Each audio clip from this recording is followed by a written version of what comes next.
Hey, Warren Eckstein here. Another question coming into the pet show for Ask Warren. This one from Elizabeth Quayle. Aloha, Warren. I'm assuming Elizabeth listens to me in Maui. We plan to adopt a ginger kitten as we lost our 15-year-old Seamus last March. We arrived at the Humane Society and fell in love with a 6-year-old who had been living at the facility since June. He's a real lover. We have 2 outdoor calico girls. I wish they were indoors, but it's your cats. That are 11 years old, and a 10-year-old Corgi, they said mix, I call them blended breed. They're going to keep them separate till tomorrow morning, where she'll be introduced.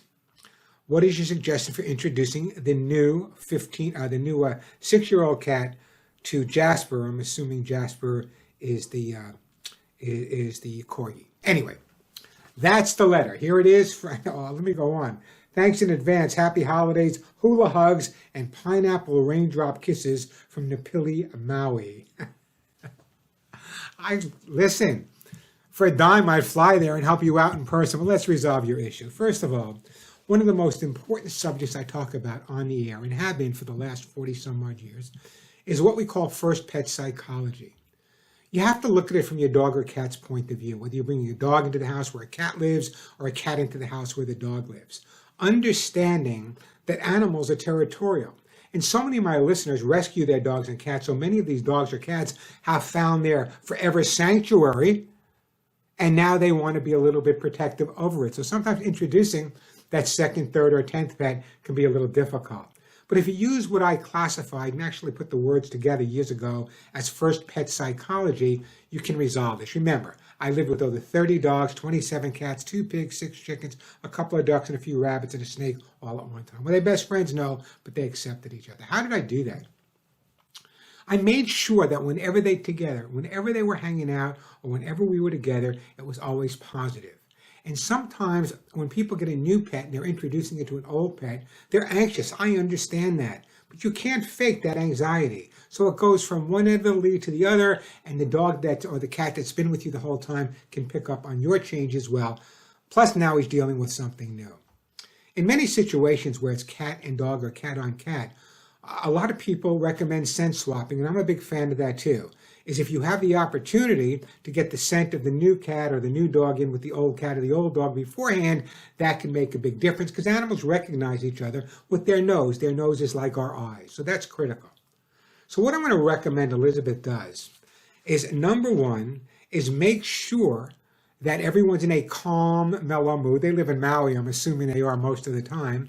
And what I would do is have one person holding Jasper on one side of the room with a brand new toy, and the new cat on the other side of the room on their lap. You said he's a lover, I'm sure he'll be there. And some scent swapping as well. Just for a couple of minutes. Once they ignore each other, that's enough for that day. Always make sure that whenever they're in the same room together, and either you're holding them or you're getting to the point where they're getting along with each other, that it's always going to end in a positive note. Even if there's a little growl or hiss at the beginning, wait until there's a positive, and that's when you end.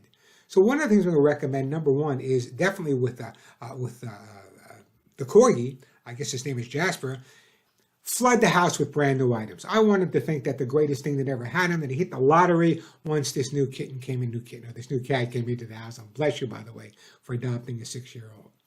If you make sure that every time they're together, it ends in a positive way, in no time at all, they'll accept each other. The big mistake that people make is they rush in too quickly. All of a sudden, they put them down with each other. In some cases, that can work, but in most cases, it doesn't. So what I'm going to recommend you do is increase tremendously Jasper's mental stimulation, give the new kitten the opportunity to get used to of Jasper's scent, rub a towel or a washcloth on him and let her kind of hang and sleep with it. And if you do it gradually and always end on a positive note, I really don't think you're going to have any major problem, Elizabeth. I know it's frustrating at the beginning. I know the 3 calico girls that are living, rather the 2 calico cats you have outside, I'm assuming that the 6-year-old that you adopted is going to be inside. I'm hoping so. That could present a little bit of a challenge also, because when you say the outdoor calicos, I don't know, do you mean outdoors all the time, or do they come indoors, they have their own shed outside or whatever? So take that into consideration as well. The other thing is a lot of positive attention. Instead of feeding the Jasper once a day, which is normal, start feeding him twice a day, 3 times a day, not more food. You might want to feed him out of 2 bowls so he has no fear that the new animal coming to the house is going to take his food away. And just make sure that everyone coming over that normally would stop and play with Jasper wants to see the new cat, make sure they still stop and play with Jasper. Follow that advice. There's a lot more also. I'm going to put this on my YouTube channel in response to your question. But that first pet psychology is critical. Understanding the importance of making the existing dog or cat feel that the arrival of the new one is the best thing. But remember, if you think about someone, and this is going to sound chauvinistic, bear with me, guys. That's chauvinistic in itself. If someone were to come, if another man were to come into my garage, it's on. It's on. It picks up my pliers, picks up my power. No, it's on. And I'm sure for some people it's the same thing. If someone would walk into their living room and use their makeup or go into their kitchen. So understand there's going to be a little bit of that at the beginning. But if you make it a positive, it will all work out. Remember, there's no reason that you don't wake up one day and find the 2 of them sleeping whisker to whisker.